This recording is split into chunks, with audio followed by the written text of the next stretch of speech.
Excellence, Madame le vice-gouverneur et représentant personnel du gouverneur de province, honorable député membres du bureau, honorable député provinciaux et chers collègues, mesdames et messieurs les membres du comité provincial de sécurité, monsieur le maire de la ville de Goma, mesdames et messieurs, distingués invités à vos titres et qualités respectifs. En souhaitant la bienvenue à toute l'assistance dans cette salle, je n'aimerais pas donner l'occasion de remercier tous les invités pour avoir répondu favorablement à l'invitation de conduire à cette cérémonie de clôture officielle de la deuxième session ordinaire de l'année 2020 qui intervient ce mardi 29 décembre 2020 est conformément aux articles 1er de la loi numéro 13/008 du 21 janvier 2013, modifiant et complétant la loi numéro 08/012 du 31 juillet 2008 portant principes fondamentaux relatifs à la l'administration de province et l'article 58 alinéa 3 du règlement intérieur de l'Assemblée provinciale du Nord Kivu. Honorable député, très chers collègues, ainsi qu'aucun des salles, les articles 182 alinéa 1 respectivement de la loi numéro 11/0011 du 13 juillet 2011 relative aux finances publiques et de la loi numéro 13/002 du 22 janvier 2013 sur cité consacre la session ordinaire de septembre à l'examen du budget par les assemblées provinciales de notre pays. C'est donc en vue de nous conformer aux dispositions de ces deux articles de loi précités, ainsi qu'au prescrit de l'alinéa 4 de l'article 58 du règlement intérieur de notre institution, que le calendrier de la session ordinaire de septembre 2020 a été essentiellement axé sur les matières budgétaires. Étant donné que la session de mars 2020 n'a pas eu suite à la pandémie de la maladie à coronavirus, et dans le souci de tirer largement profit du temps nous imparti, d'autres points rangés dans la rubrique des arriérés de matières législatives et non législatives de la dite session, ainsi que quelques nouvelles matières législatives et non législatives ont été inscrites au calendrier de cette session de septembre 2020. Il s'agit de matières ci-après. Les rapports d'exécution du budget de la province du Nord Kivu au premier semestre 2020, les projets d'édits portant au budget rectificatif de la province du Nord Kivu exercice 2020, les projets d'édits portant reddition des comptes de la province du Nord Kivu exercice 2019, les projets d'édits portant reddition des comptes de la province du Nord Kivu exercice 2018, le budget de l'Assemblée provinciale du Nord Kivu exercice 2021, les projets d'édits budgétaires de la province du Nord Kivu exercice 2021, les rapports d'exécution du budget de l'Assemblée provinciale du Nord Kivu deuxième semestre 2018 et premier semestre 2020, le rapport d'exécution du budget de l'Assemblée provinciale du Nord Kivu deuxième semestre 2019 et premier semestre 2020, les projets d'édits fixant les cadres relatifs à la création, à l'organisation, au financement et à la gestion du portefeuille de la province du Nord Kivu, la proposition d'édits portant protection spéciale de la femme enceinte, du nouveau-né et de sa mère en province du Nord Kivu, la proposition de la révision du règlement intérieur de l'Assemblée provinciale du Nord Kivu, la proposition d'édits portant institution d'une bourse d'études, de perfectionnement et d'encouragement à la recherche scientifique et technologique en province du Nord Kivu, les projets de la décision portant au règlement financier de l'Assemblée provinciale du Nord Kivu, les rapports synthèses, les rapports de vacances parlementaires de juillet à septembre 2020 et les rapports des commissions permanentes. Honorables députés, très chers collègues, distingués invités. En ce qui concerne les matières essentiellement budgétaires prévues au calendrier de session, 4 ont été traités S'agissant des matières non budgétaires, sur 7 inscrites au calendrier de la session, 3 ont été traitées et 4 sont en commission. C'est dire que sur 15 matières inscrites au calendrier, 11 représentant 73% des prévisions ont été abordées, dont 8 traités et vidés, 3 sont en cours de traitement en commission et 4 n'ont pas été traités. Honorable député, très chers collègues, distingués invités. Dans ce même chapitre du bilan de la session, j'ai tiens à signaler que cette session ouverte, le 30 septembre 2020, a enregistré au total de 23 séances plénières. Quoique essentiellement budgétaires, hormis les matières inscrites au calendrier, d'autres questions sont intervenues pendant la session qui s'est clôturée ce jour. Il s'agit des propositions d'éthique, des questions orales avec débat,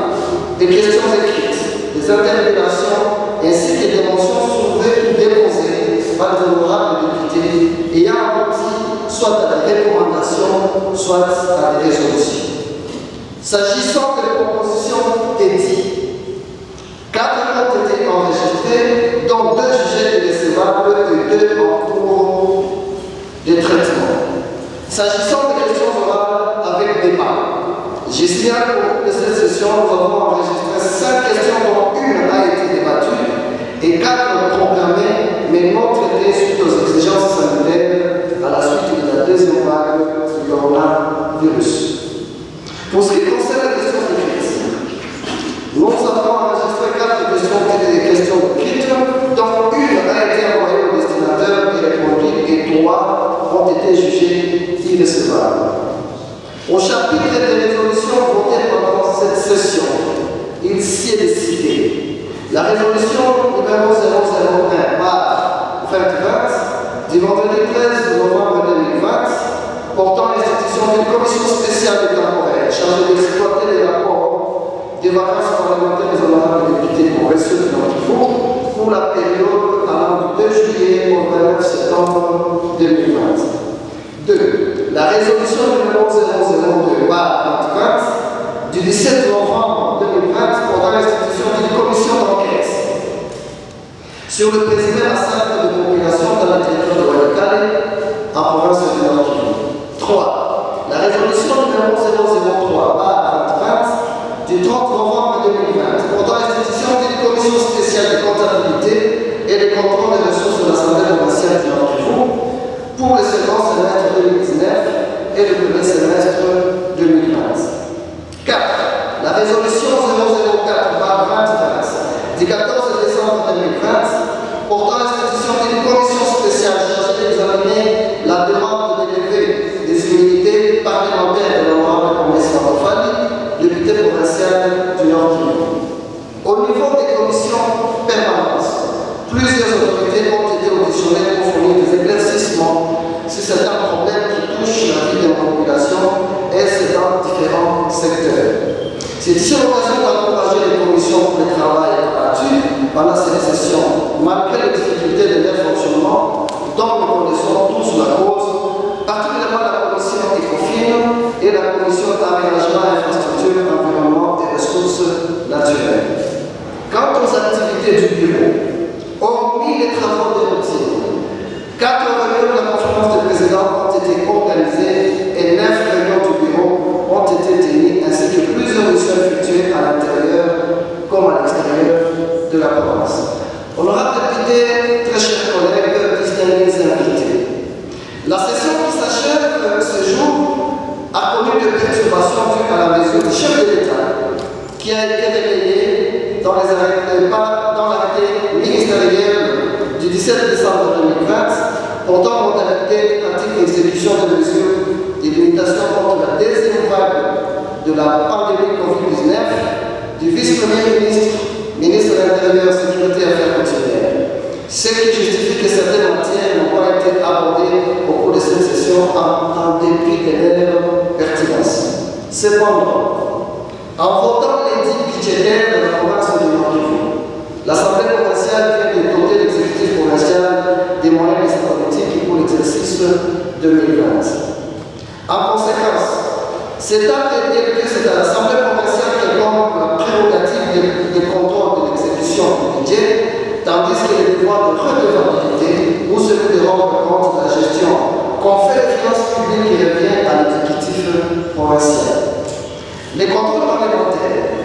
établir de politiques privilégiées de votre bureau, il nous revient donc de faire le suivi régulier et l'évaluation de la transparence de la gestion des affaires de l'État afin de voir les conditions de vie de nos concitoyens s'améliorer. C'est-à-dire la population attend la contrepartie des impôts et taxes qu'elle paie, et ceci ne sera possible que lorsque les honorables députés exercent efficacement leur mission, celle de contrôle de l'action du gouvernement provincial. Le contrôle parlementaire est un exercice hautement civique, démocratique et normal, ne doit pas être considéré comme une tracasserie ni comme une chasse à la sorcière par l'activité provinciale ou les responsables des services publics provinciaux et locaux. Honorable député, très chers collègues, experts et invités. Pour arriver à l'amélioration du vie quotidien de la population, ceci est un petit concours de plusieurs paramètres au nombre desquels faut-il décider celui relatif à l'impératif de la paix et de la santé. Quel est alors le contexte socio-sécuritaire et sanitaire qui a prévalu au cours de cette session de septembre 2020 dans notre pays en général et dans la province de Nord-Kivu en particulier.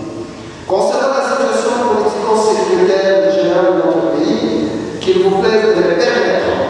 de vous référer au discours sur l'état de la nation prononcé le 3 octobre et le 14 décembre 2020 par le chef de l'État, son Excellence Antoine Félix Tshisekedi Tshilombo, devant le Congrès. En sa qualité de garant du bon fonctionnement des institutions, de la sécurité et de la paix, je ne pense que personne ne peut dire mieux que lui pour parler de la situation politico-sécuritaire du pays. S'agissant de la situation sécuritaire de notre province, je relève que les Nord-Kivu continuent à traverser des moments dramatiques, inacceptables de son histoire suite à la persistance de la sécurité de tout genre.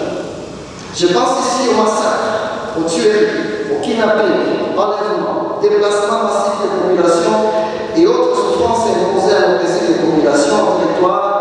et en ville, et particulièrement de Béni, territoire où les indéfinants continuent à massacrer nos compatriotes. La situation dramatique vécue par la population de la ville et du territoire de Béni, loin de demeurer une occupation locale, mais plutôt nationale, voire internationale, car on observe les décrets de mobilisation de toutes les autorités qui, non seulement condamnent, mais aussi se rendent sur le terrain pour combattre avec la population longtemps meurtrie par l'insécurité interminable causée par les rebelles soudanais. Nous pensons que ce serait également le cas des honorables députés. Dans la ville des Goma, on observe la montée d'une criminalité urbaine perpétrée par des hommes en armes qui cambriolent les habitations et s'attaquent aux paisibles citoyens. Parmi les cas récents, on peut citer celui de feu Simon Isaïe, assassiné le 3 novembre 2020 en plein centre-ville, 8 personnes assassinées au quartier Rochon, près du stade de Kabacha, et les cambistes qui sont régulièrement ciblés. L'Assemblée provinciale du Nord-Kivu remercie toutes les personnes de bonne volonté qui ont combattu avec notre population. C'est ici l'occasion de saluer le passage du président de la République ici à Goma en octobre 2020, où l'occasion a été donnée à toutes les couches sociales, et particulièrement la représentation du peuple du Nord-Kivu, pour exprimer les desiderata de nos populations avec des propositions concrètes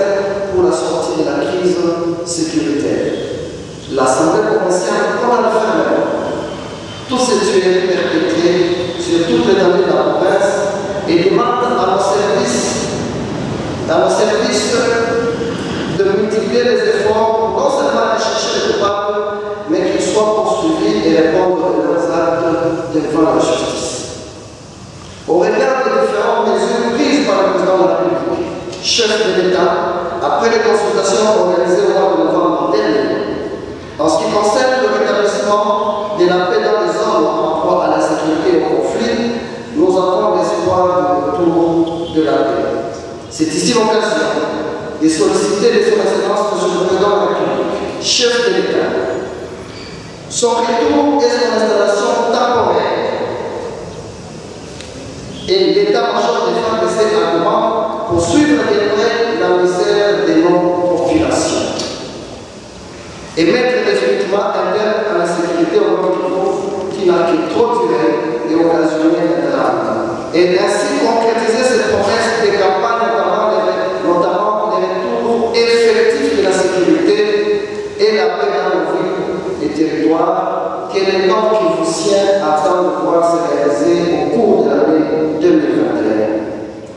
En mémoire de tous ces compatriotes civils comme militaires victimes des œuvres de la sécurité en Nord Kivu,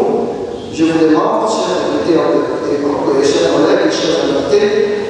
de vous mettre debout en mémoire de ces victimes.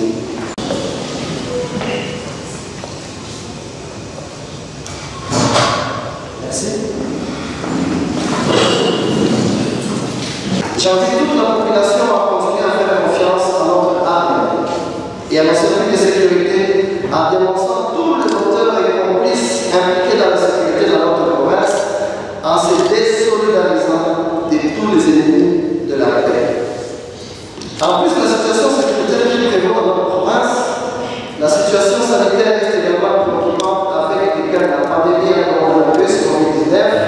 un fléau parmi tant d'autres catégories de la province de l'Argentine. Je voudrais passer l'occasion de saluer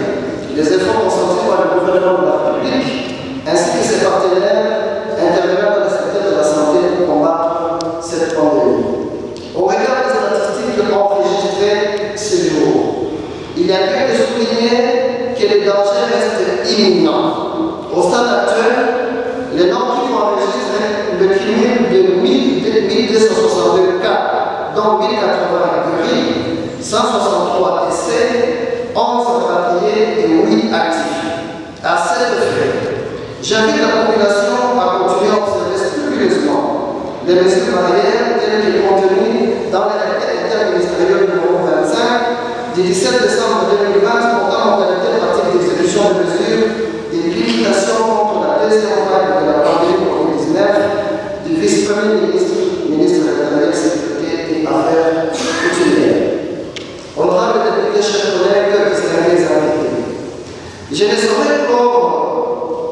mon mot sans épiloguer sur la situation sociale des honorables députés depuis le début de la deuxième législature provinciale au Nord Kivu.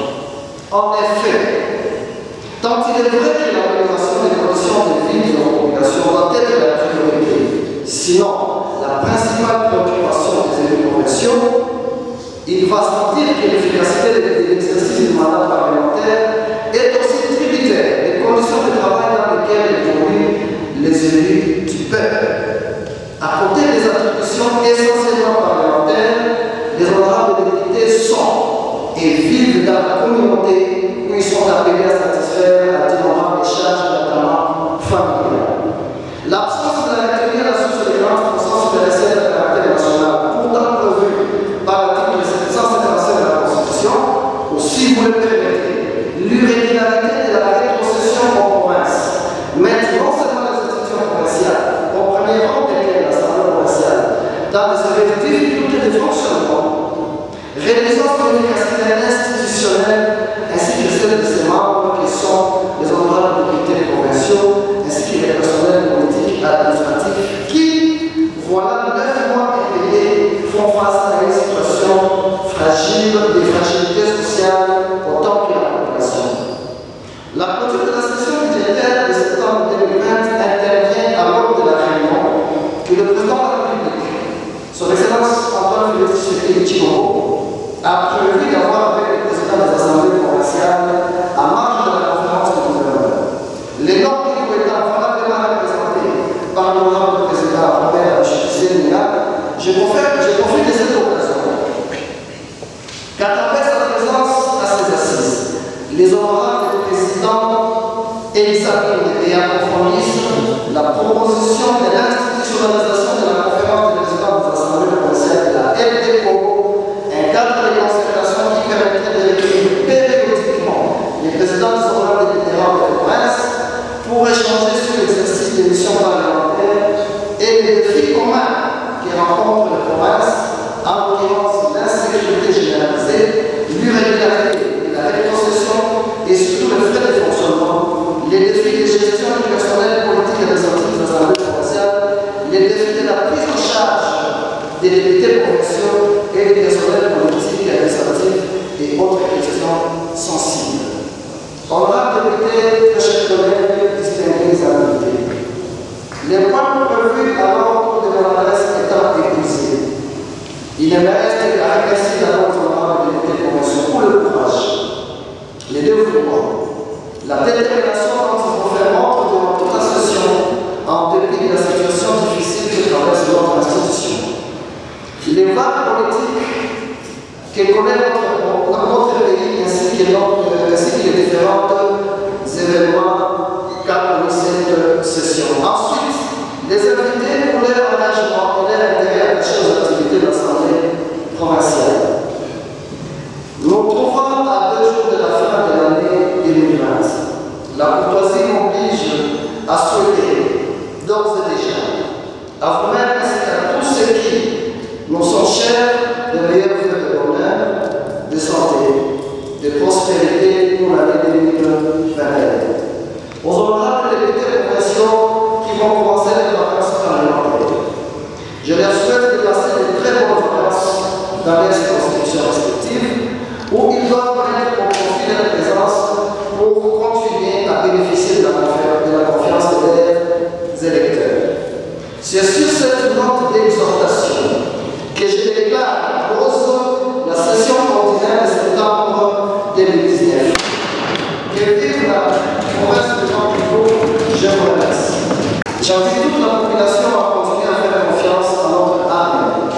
et à nos services de sécurité en dénonçant tous les auteurs et complices impliqués dans la sécurité de notre province en se désolidarisant de tous les ennemis de la paix. En plus de la situation sécuritaire qui prévaut dans notre province, la situation sanitaire est également préoccupante avec la pandémie à coronavirus COVID-19, un fléau parmi tant d'autres cas de la province de l'Argentine. Je voudrais par cette occasion saluer les efforts consentis par le gouvernement de la République ainsi que ses partenaires intervenant dans le secteur de la santé pour combattre cette pandémie. Au regard des statistiques enregistrées ce jour, il y a lieu de souligner que les dangers restent imminents. Au stade actuel, les normes qui ont enregistré le cumul de 1262 cas, dont 1080 guéris, 163 décès, 11 rapatriés et 8 actifs. À cet effet, j'invite la population à continuer à observer scrupuleusement les mesures barrières telles que contenues dans l'arrêté interministériel numéro 25 du 17 décembre 2020 portant modalité pratique d'exécution de mesures de limitation contre la deuxième vague de la pandémie COVID-19 du vice-premier ministre de l'Intérieur, Sécurité et Affaires coutumières. Honorable député, chers collègues, distingués invités, je ne saurais clore mon mot sans épiloguer sur la situation sociale des honorables députés depuis le début de la deuxième législature provinciale au Nord. En effet, tant il est vrai que l'amélioration des conditions de vie de la population doit être la priorité, sinon la principale préoccupation des élus provinciaux, il va sans dire que l'efficacité de l'exercice du mandat parlementaire est aussi tributaire des conditions de travail dans lesquelles évoluent les élus du peuple. À côté des attributions essentiellement parlementaires, les honorables députés sont et vivent dans la communauté où ils sont appelés à satisfaire à d'innombrables charges, notamment familiales. L'absence de la retenue à la source de 40% sur les recettes de caractère national, pourtant prévue par l'article 757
préconise la proposition de l'institutionnalisation de la conférence des présidents des assemblées provinciales de la LDO,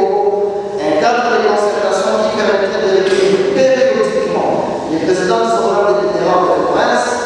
pour échanger sur l'exercice des missions parlementaires et les défis communs qui rencontrent la province, en l'occurrence l'insécurité généralisée, l'irrégularité et la rétrocession et surtout les frais de fonctionnement, les défis de gestion du personnel politique et administratif des assemblées provinciales, les défis de la prise en charge des députés provinciaux et des personnels politiques et administratifs et autres questions sensibles. Honorables députés, mes chers collègues, distingués invités, les points prévus à l'ordre de mon adresse étant épuisés, il ne me reste qu'à remercier d'abord les honorables députés provinciaux pour le courage, les dévouements, la détermination dont ils vont faire montre durant toute la session, en dépit de la situation difficile que traverse notre institution. Les vagues politiques que connaît notre pays ainsi que les différents événements qu'a connu cette session. Ensuite, les invités pour leur engagement et leur intérêt attachés aux activités de l'Assemblée provinciale. Nous nous trouvons à 2 jours de la fin de l'année 2020. La courtoisie m'oblige à souhaiter, d'ores et déjà, à vous-même ainsi qu'à tous ceux qui nous sont chers, de meilleurs vœux de bonheur, de santé, de prospérité pour l'année 2021. Aux honorables députés provinciaux qui vont commencer les vacances parlementaires, je leur souhaite de passer de très bonnes vacances dans les circonscriptions respectives où ils doivent mettre au profit de la présence pour continuer à bénéficier de la confiance de leurs électeurs. C'est sur cette note d'exhortation que je déclare en pause la session ordinaire de septembre 2019. Que vive la province de Nantes, je vous remercie.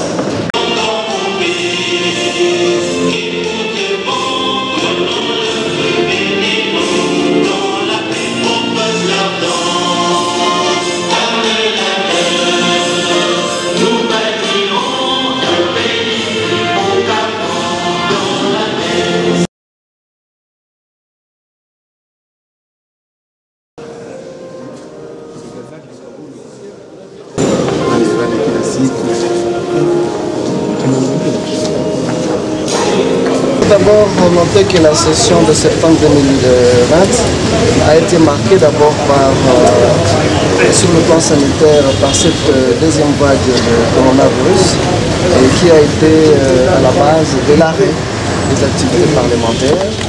Mais notre joie, c'est que l'Assemblée provinciale, sur 15 matières qui avaient été prévues pour le calendrier de la session, nous avons pu aborder au moins 73% des matières qui étaient prévues. Et le reste n'a pas été tout simplement parce que, à la suite de mesures d'application de la limitation de la population de la pandémie à coronavirus, l'Assemblée provinciale a été obligée de suspendre encore une fois cette plénière, ce qui ne nous a pas permis de traiter un certain nombre de matières. Mais la population du Nord Kivu doit se réjouir du fait que, en dépit de cette situation qui nous contraint la maladie à coronavirus, l'Assemblée provinciale a été en mesure de voter les 10 budgétaires de l'exercice 2021,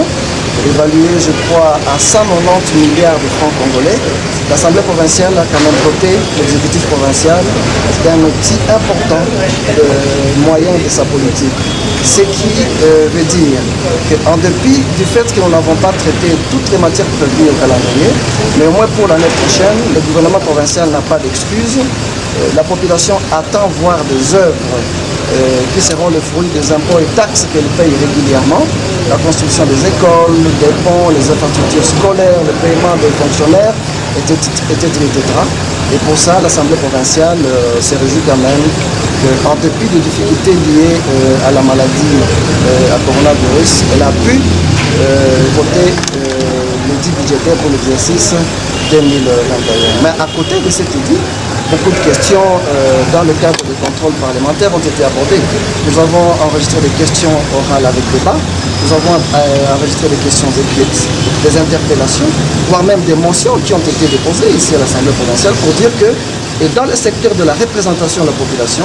dans le secteur législatif, tout comme dans le secteur du contrôle parlementaire, l'Assemblée provinciale du Nord Kivu a joué pleinement son rôle au cours de cette session de septembre 2020. Vous avez évoqué l'aspect d'insécurité dans la province. Est-ce que c'est pour autant dire que la session qui vient de se terminer n'a pas bien fonctionné, peut-être qu'il y a l'insécurité ou comment? Évidemment, la question sécuritaire a été la principale préoccupation, même lorsque vous analysez le déroulement des débats au cours de cette session. Beaucoup de questions ont été focalisées notamment sur la question sécuritaire. C'est la raison pour laquelle d'ailleurs dans notre discours nous avons pensé que c'était le moment d'inviter les chefs de l'État à concrétiser ces promesses de campagne en venant s'installer personnellement de manière temporaire, même pendant 6 mois, avec l'état-major général de FARDC ici à Goma, pour qu'ils puissent suivre de très près la misère qui traverse nos populations à Goma, à Walikale, à Massissi, à Nyiragongo, à Rutshuru, à Butembo, Beni, un peu partout, et pour qu'en fait ils puissent prendre à bras le corps ce problème et mettre définitivement un terme à la crise sécuritaire qui sévit la province du Nord Kivu. Parce qu'on se rappelle bien, et la population du Nord Kivu se rappelle, que lors de ces campagnes électorales, il avait promis qu'il se sentira réellement chef de l'État, président de la République, et lorsqu'il y a la paix, sera au rendez-vous de la province du Nord Kivu. Nous pensons que l'année 2021 sera une occasion pour les chefs de l'État de concrétiser ces promesses de campagne afin que les enfants du Nord Kivu puissent finalement recouvrer la sécurité et la paix. Honorable, vous venez de continuer d'écouter la session pendant que les agents de l'Assemblée provinciale font des sorties médiatiques revendiquant le salaire. Vous êtes informé de ces débats et si vous allez proposer quel type de solution préconisez? L'Assemblée provinciale est une institution politique qui admet également le droit de se grouper en syndicats et de revendiquer. Les personnels politiques et administratifs de l'Assemblée provinciale subissent le même sort que les honorables députés provinciaux. Autant ils ont 9 mois, ils sont impayés, autant les députés provinciaux ont 9 mois impayés. C'est la raison pour laquelle nous avons pensé que le séjour du président honorable Seninga Adishuti à Kinshasa devrait être capitalisé pour que finalement le président de la République, le gouvernement central puisse régulariser la situation des paiements de rétrocession et qui permettront à l'Assemblée provinciale non seulement de fonctionner, mais également de pouvoir apurer les arriérés des salaires de tous les agents qui vont aujourd'hui aller dans des fêtes de fin d'année sans avoir un seul sou dans la poche. Et ça, c'est une situation déplorable que nous sommes en train de condamner. Seulement, nous avons l'espoir que l'année 2021, c'est l'année de l'espoir. Et nous avons confiance au chef de l'État, nous avons confiance au gouvernement central que l'année 2021 sera mieux que l'année 2020. Mheshimiwa President, nini session kumaliza siku ya leo? Kikao ambacho tumefunga leo ni kikao ambacho kilikuwa kia mwisho kia mwaka huu wa 2012 na ya lazima ilikuwa kusema kwamba tulipaswa kuangalia bajeti ya jimbo, na hicho kikao kilipata shida mbalimbali kutokana na ugonjwa wa coronavirus ambao uliacha tena tuweze kuacha kwa muda vikao vyetu vya wanabunge. Lakini japo hiyo coronavirus ilikuwa, wanabunge wa jimbo la Kivu Kaskazini walijikaza sana, kwa sababu waliweza kuchambua bajeti ya jimbo na waliweza kuadoptea hiyo bajeti ya jimbo, ambayo ni kitu ambacho kitaruhusu liwali wa jimbo kuweza kufanya kazi zote ambaye anapaswa kufanya kwa mwaka wa 2021. Kusema ya kwamba bwana liwali hata kuwa tena na rezo ya kusema sikufanya hiki na hiki kwa sababu sikupata bajeti.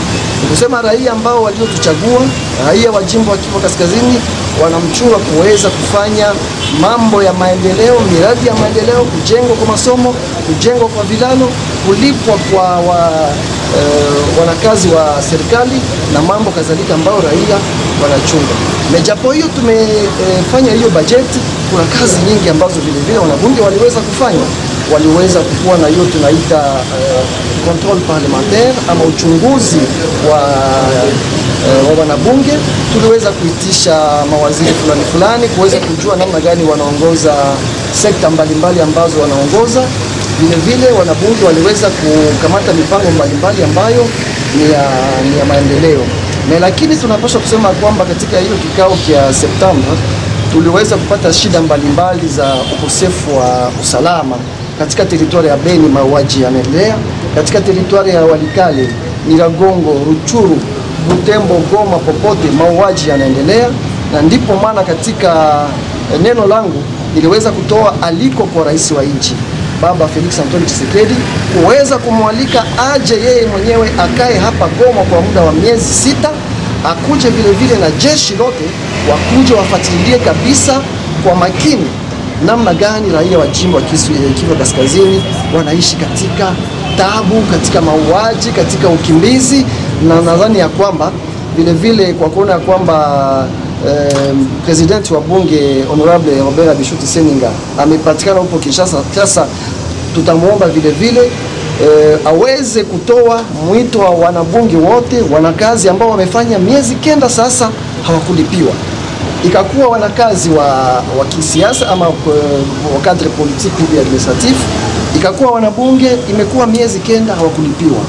Japo hiyo inaomba vile vile waweze kupata mishahara yao, kwa sababu wana majamaa na hizo jamaa zinachunga wapate kupata mishahara yao. Tunadhani ya kwamba mwaka wa 2021 utaweza kupermete rais wa nchi, waziri wa kwanza kuweza kulipa mishahara ya wanabunge, kuweza kulipa mishahara ya wanakazi wa serikali na kuweza kutia vituo vya serikali ama mainstitution provincial katika makondisyon ambayo itaacha wanafanya kazi vizuri, kazi ya wanabunge.